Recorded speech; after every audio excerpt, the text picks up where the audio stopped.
A Terra é o único mundo conhecido até hoje que alberga a vida. Não há outro, pelo menos no futuro próximo, onde a nossa espécie possa emigrar. Visitar pode, assentar-se ainda não.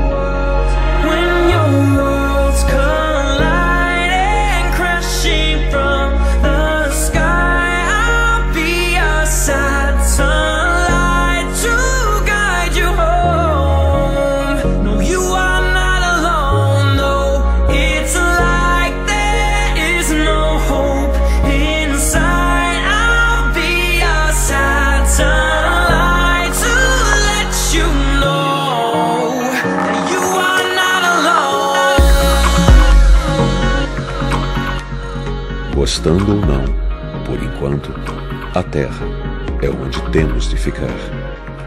Tem-se falado da astronomia como uma experiência criadora de firmeza e humildade. Não há, talvez, melhor demonstração das tolas e vãs soberbas humanas do que esta distante imagem do nosso miúdo mundo.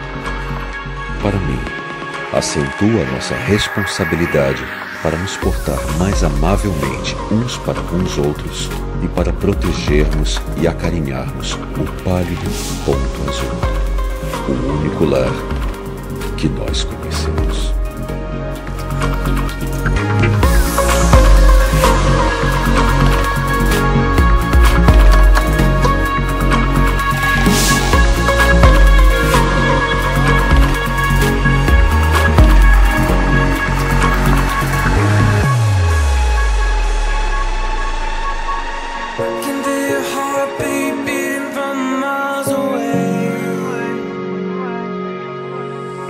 I can see the dark clouds swallowing the light of day.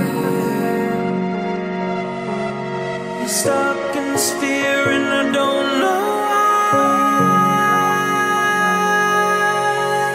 'cause I would never leave your side. Oh baby, can't you see